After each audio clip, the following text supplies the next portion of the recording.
What's going on, guys? Valken here with another episode of the Budget Builder series. This is number 3, and in this one, we're going to build a token Spellsword deck. Okay, so let's get on to the actual deck building. And let me show you what cards you may want to substitute, or what cards you may want to keep. Now, with this deck, as it is a token deck, you're going to want to keep as many low-cost cards, such as Scouting Patrol to put 2/1/1s in each lane, and other things such as Imperial Reinforcements. This will fill a lane for us. 2 of these is ideal, maybe 3 if you can afford it. Now, what this whole deck revolves around is obviously tokens, but you want to get the most out of the tokens. Now, Bruma Profiteer, that's probably the first thing you want to have. You want to make sure you have at least 3 of these, because when you're summoning all these tokens, you gain 1 health from them. Next up is the 5th Legion Trainer. And with this, they'll all get +1. Of course, 4/1/1s on the field is, not too much to be worried about. But 4 2/1s on the field can start to get a little scary. And then, obviously, you add in the Bruma Armor, another key card in this deck, and they will all get +0, +2. So you combine all 3 of these cards, or 2 of these, the 5th Legion Trainer and the Bruma Armorer, you're going to have a +1 and also a +0/2. And then you're looking at a 2/3 little token that all of a sudden is something that the opponent has to worry about. And with this deck, the idea is to basically flood the board with cheap tokens and amass an army to overwhelm your opponent. And another key card is Divine Fervor. If you can afford more than 1, I suggest putting at least 2 in there. I only have 1 right now, but that's just myself. It's up to you. That's the whole point of this deck building series, is I'm going to kind of give you the foundation, and you can move cards around, add cards, get rid of them, whatever you want to do to make it easier on yourself and cost-wise. So let's go ahead, go through the cards real quick. Now, first up, we have Suppress. I keep this in here because it can stop a guard creature or anyone from holding back your little minions that you're looking to attack face with or just wipe the board with. Next up, Cheyenne Sapper. This card could probably be replaced for something else, for something cheap. I keep it, like I said, because it's a cheap minion. Has drain effect, so we get a little health out of it. And if you combine that with Bruma Profiteer, then we're getting double the health back. Next up, Deadly Drog. This card you can get rid of, honestly. I just put it in there as another cheap minion or creature to get rid of a big threat on the board to clear the path, or if something's kind of threatening what we're trying to build up. We're trying to get our 5th Legion Trainer and Bruma Armor going, while also beefing up with Divine Fervor. We want to make sure the board we have control of the board, and our amassed army can knock out the opponent. Next up, we have Execute.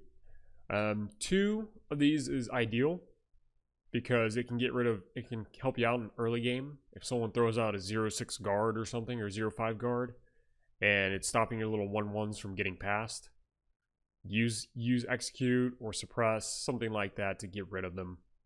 Next up, I have Imprison. This one's not necessarily necessary, but I like it because if you shackle a creature, if you have 4 or more willpower tokens or willpower creatures, destroy it instead. The next card is Scouting Patrol. 1 or more of these will do because it'll go along with our token theme. We explained Bruma Profiteer earlier, 5th Legion Trainer. The Kvatch Soldier, I like to keep 2, maybe 3 of these in this deck, simply because it provides protection. Because when you're trying to amass that army, if there's some huge creature on the field that's constantly pinging you for health, you can slow them down a little bit while you build that army up. Stronghold Henchman, not necessarily necessary in this deck. I do have 3 of them, like I said, because it's a cheap card. And if you have, you drop it on turn 7, you have a 4/4 for 2-drop, and it just adds to the overwhelming amassed army that your opponent has to deal with. Bruma Armor, we went over that. The Haunting Spirit, not necessary in this deck. obviously. You can replace it if you would like, put another 3-drop in there. But I do like it because you can use it as what I like to call cannon fodder. You basically throw it out there to take a hit or to throw it into another creature, and then you're just giving something else on your side, +3/+3. Stalwart Ally. This card, I like it because it's 3-drop, and it gets +2, +0/+2, and guard, which, like I said, will slow down your opponent at taking away the minions or creatures you're trying to amass. Tree Mender. Another great cheap 3-drop, and gaining +1 magicka will mean the lifeblood of this deck, because later on, turn 6 or 7, if you've already put out 2 or 3 of these, you have quite a few extra magicka on the field or in play, and it will allow you to put more on the field and kind of scare your opponent. Next up, Archean Vinum Tongue. Archean Vinum Tongue. This card you can replace with another 4-drop. I like it because if you play it at the right time, although it's only a 1/4, if it destroys a creature, you get +1 max magicka. And if you combine that with the Tree Mender, you're constantly stacking magicka and setting yourself up for a longer term to kind of, like overwhelm your opponent with 2-3 minion or creatures and little 1/1s that are going to run crazy. Edict of Azura. One of these is ideal. We want to be able to get rid of a support or an enemy creature. I have 2 in there just because I like the comfort zone. Hive Defender. This is also a great card. Provides a 3/6 guard. If you can afford it, put it in your deck. If you can afford more than one, you might want to consider like getting rid of Archean Vinum Tongue and put another Hive Defender in there. Next up is Imperial Reinforcements. This is also a key component in your deck, because like I said, you combine that with 5th Legion Trainer, Bruma Armorer, also Bruma Profiteer. It just allows the synergy in this deck to go crazy. Everything in this deck synergizes minus a few of the purples. They are kind of like independent in what they do, but with Imperial Reinforcements, this adds a crazy amount of strength to your deck, especially if you can combine it with another, like a Divine Fervor, because now you have a full lane of 2/2s. You have something else on the field that gives them +1/+1. It's game over. Okay, North Point Captain. And after all, this is a token deck, so anything that creates another copy or another token is all good by us, especially if it's a 0/4 guard that we can throw on the field for cheap. Preserver of the Root. Not necessarily necessary in this deck. You have an option to change it out if you would like. If you can change it out for another 4-drop, that is perfectly fine. I'll leave that up to you. I suggest maybe something like Midnight Sweep. That actually is a better idea, because if you have, I know Preserve of the Root, that's a good deal for +2/+2 and guard. It just adds to the protection for yourself. But Midnight Sweep may actually be a better idea. Who knows, I may change that out later, because it does summon a 2/2 with guard in each lane, and that adds to the token viability of our deck. So maybe try that out if you don't like having Preserve of the Root in there, or if you don't have any Preservers of the Root. Okay, next up, Divine Fervor. If we can get this out early, the earlier the better, because it just adds to the chaos that our little creatures can wreak, they can wreak havoc on the opponent. And I think in one game I played last night, the opponent, I filled a lane with Imperial Reinforcements. I had Divine Fervor, and I also had Bruma Armor, I believe. Maybe not, but he quit. He had one creature on the field. This was at like 16 health left, and he basically just surrendered, because this army, or this little minion army that looks cheap at first, all of a sudden looked pretty threatening, so it caused him to surrender quite early. Imperial Siege Engine. This adds to the fun of this deck. If your lanes are filled, you get this guy out here, and he gets +1/+1 for each other friendly creature, and that can add up quite fast. Now, Lurking Mummy. Pretty high for what it does, 5-drop. It's a 2/6, Prophecy and Guard. I only like it because of the high guard ability. You can change that out if you would like to. maybe something, whatever your deck can allow, maybe another 5-drop. So keep in mind that it is a replaceable card. It's not a staple in this deck. Just keep that in mind. And Piercing Javelin, one of my favorite cards, especially for, willpower. So 3 of these are ideal because they can remove those threats from the board, especially on the rune breaking. Next up, Shadowfin Priest. One of the hottest cards out there right now. You can silence another creature or destroy an enemy support. So if you have Edict of Azora, you can either destroy a creature or a support. If you have Shadowfin Priest, you can silence a creature, which also is helpful, or you can destroy an enemy support. Now, keep in mind, if you have more than one Shadowfin Priest in your collection, maybe add 2 of those in place of an Edict of Azora. That can be up to you. Once you test out this deck a few times, that may be something you want to do. I found that I only have 1 Shadowfin Priest, and I found that this combination is actually working out pretty well. Next up, I have the Flesh Atronach in my deck. If you don't have a copy of this, that's fine, but I suggest maybe thinking about crafting one. But let me tell you why I have it in here in the first place. So think about it. It gets +1/+1 for each discard or creature in the discard pile. Now, let's say we've already thrown out 2 Imperial Reinforcements and they all got wiped. That's 4 creatures. If you combine it with all your little cheap 1-drops you've been throwing out, or 2-drops, this guy all of a sudden is getting a little scary because I've dropped him on probably turn 6 or 7 maybe, or 8, and he gets +14/+14. Because I've just used all these little creatures as cannon fodder to build up the flesh guy. And he can get overwhelming really fast. Next up, one of my favorite cards, Golden Saint. I suggest having at least 2 of these in there if you can. If not, replace the 3rd option with another guard creature of the same, or something that provides the same kind of ability. Because ideally, if you're combining Broom of Profiteer with all of your tokens, you should have a good, decent health lead on your opponent. And getting Golden Saint out there can also help in defending your life total and kind of scaring your opponent into defeat. Okay, so Bone Colossus. This is the only legendary card I have in the deck. Let me tell you why. Because, first, I know it's a 7-drop, a little expensive, but it fills a lane with 1/1 skeletons. Other friendly skeletons have +1/+1. So you put Bone Colossus in a lane by itself, you get 3 skeletons, they all get +1/+1. If you have Divine Fervor in there too, now they have another +1/+1, etc. I really enjoy this card. If you already have it, throw it in there. If you want to craft it, go ahead. But as far as our legendary slot goes, you're more than welcome to put anything in there. I like it because it synergizes very well with this deck. But if you want to put another legendary in there, it's your deck in the end. Something maybe like Doomcrag Vampire, because if you have a bunch of 1/1s on the field, they don't look that scary. But once you give them all lethal, they all of a sudden become really scary. You could, if you want to put the Valkyrie Lord in there, not necessary in this deck, to be honest, because you should be gaining health through Broom Profiteer.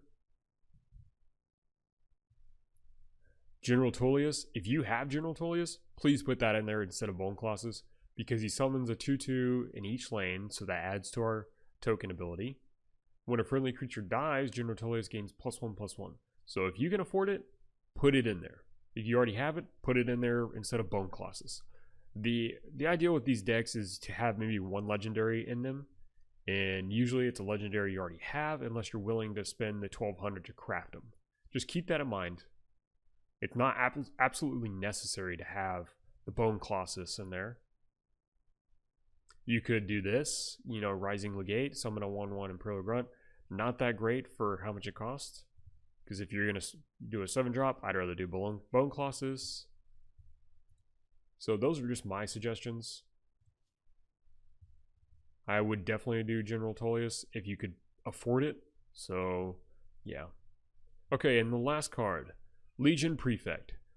Give other friendly creatures +1/+1. Let me tell you how crazy this can get. So remember the Bone Colossus, or even the Imperial Reinforcements.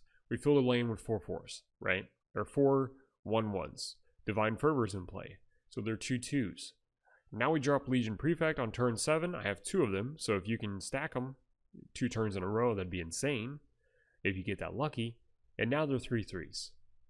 If you decided to go with the give all creatures lethal, now you have 2/2s that are lethal, or 3/3s that are lethal. You add something else, such as, you know, your Bruma armor. Now they are 3/5s, and it gets a little scary after that. So keep that in mind. And also 5th Legion Trainer, +1 in there. Yeah. Okay, so I hope that deck building kind of helped out. As you see, I do have the deck list above me here. Keep in mind, I will also keep it in the description below. I'll have a link to my Legends decks profile where you can see all my other budget decks. And I really hope this Spellsword deck works out for you guys. So let's get on to some gameplay and actually see it in action. And I will try to kind of give you some advice on what to play, what kind of hand you want, and so on. So let's get to it. Deal 3 damage, gain 3 life. Very interesting. Okay, we could Tree Mender, get us in a good position for later on to get some good tokens, or another Magicka helps always. That's one way to do it. Waste your removal on that. That is fine by me. Okay. If we can keep the lead, as long as it doesn't do more than, or do 4 damage, we can put a Golden Saint out, 2 Golden Saints out in the field next turn, and they'll get buffed up. Let's see what he has. 2 damage, of course he does.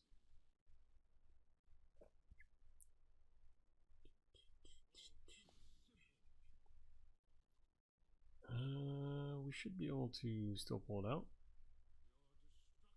If we hit face, he'll go down to 26. And there we go. 2 Golden Saints. Delicious. So they get +2? Yeah, nice.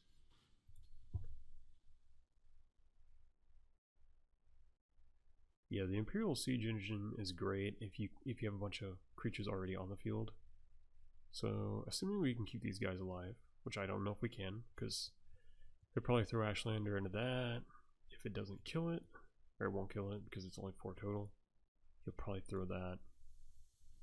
Of course. That's fine, take it out. You wasted a 4-drop on that. I'm just going to put another one on the field here in a second. Ooh, yeah. Okay, interesting. So we don't have more health. Ooh, bone colossus. They're all gonna get +2. Gosh. Yeah, let's see. So 4, 5, 6. He's still ahead. Say we hit face. Find out what happens. Nothing. We are gonna drop the bone colossus over here. Be nice if we had Bruma Profiteer on the field right now. If they can stay alive, we'll get Imperial Siege Engine. It'll be pretty nasty to deal with.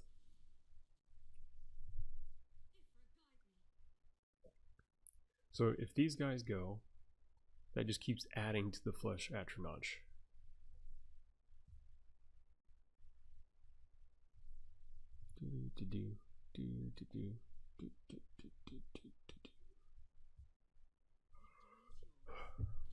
Surrendering? You're joking, right? I guess they were extremely scared. Okay, let's try out another game real quick. Did not expect that to go so quickly, because this deck can take a while to build up. So we really want to, at the beginning of the game, get a Bruma Profiteer, and then just start getting low drops on the field to beef up our health.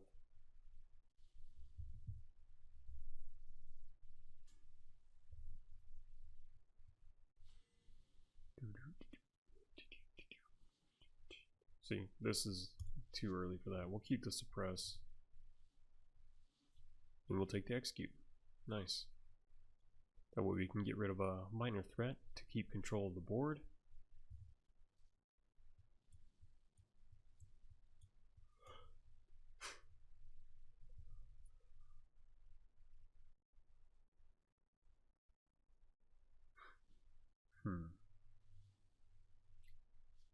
Yeah, I'll take that too.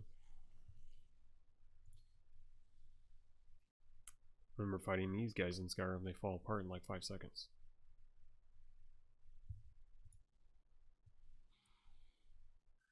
Draw random 0 cost. Okay, I might execute that. Or I could suppress it. Get Broom out. Yeah, let's do that. We'll suppress it. That way I don't have to waste execute right now. Hey, just did a video on that card. Okay, so he draws a card if we get rid of that. I want to get rid of it. I don't want him to keep... Let's do that. Let's not waste the execute. Get some health going. Ping him for 3. And sit back. This card is very creepy. Got a hanging possible orc goblin in the background? Yeah, probably a goblin. Okay, so 4 magicka for him. So he's running willpower too.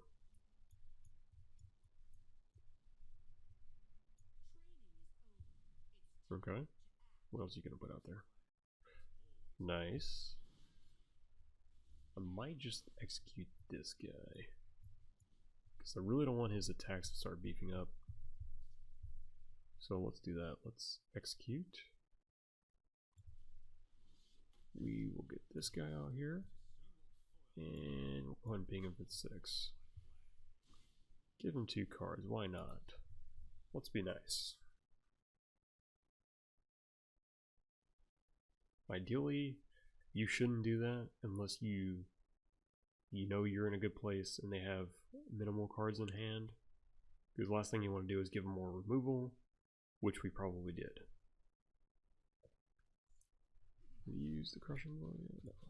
Okay, so -1 to something.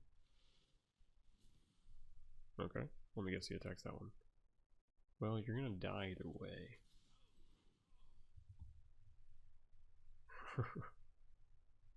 Go ahead. Yeah, take the hit. There you go.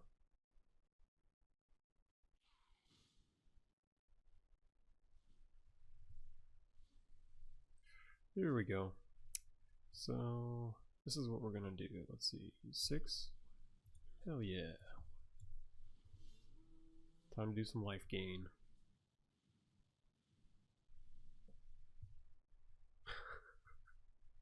And I'll let him swing into it.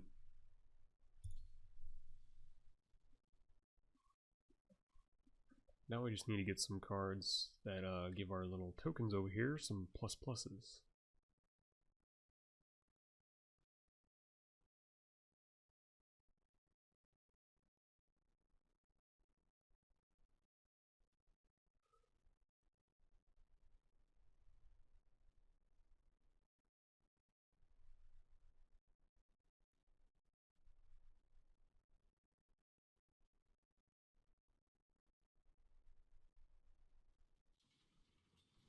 Oh, nice.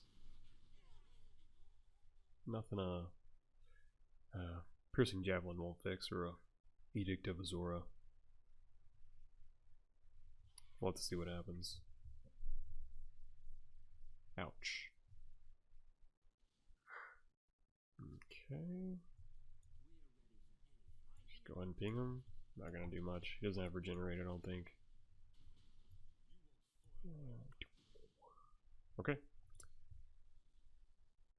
See what I mean by maintaining board control, more like board dominance, as in we have more than the opponent has on the field. But he is up at 7 magicka, so I can imagine he has something he wants to play that might wreak some havoc on our board, I'm guessing. He's going through every one of his cards, so maybe he's not. Look, he doesn't have exactly what he needs.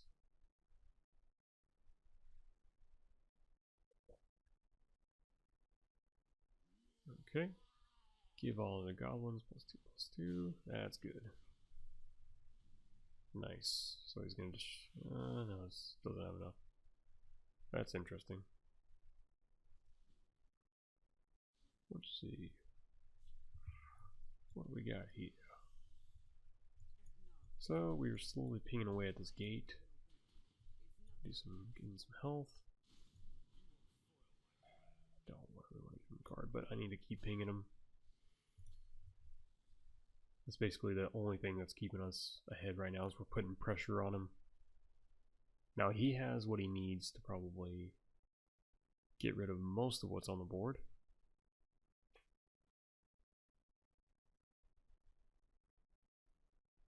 Pretty soon he's going to start digging into our runes.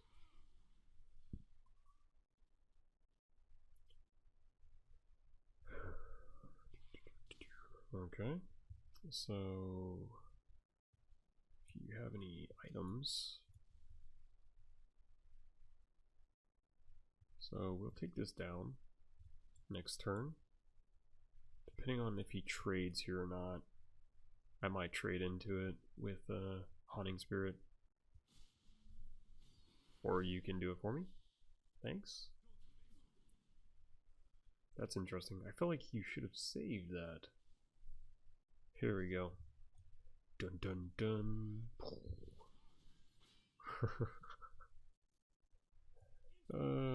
That's awesome.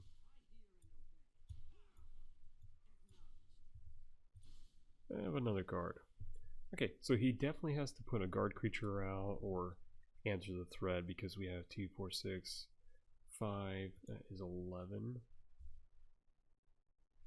Plus the 4. So we have lethal on board.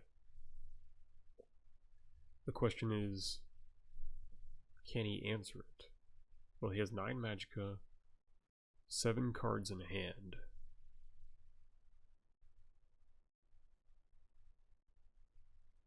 Ideally, we would like him to attempt to.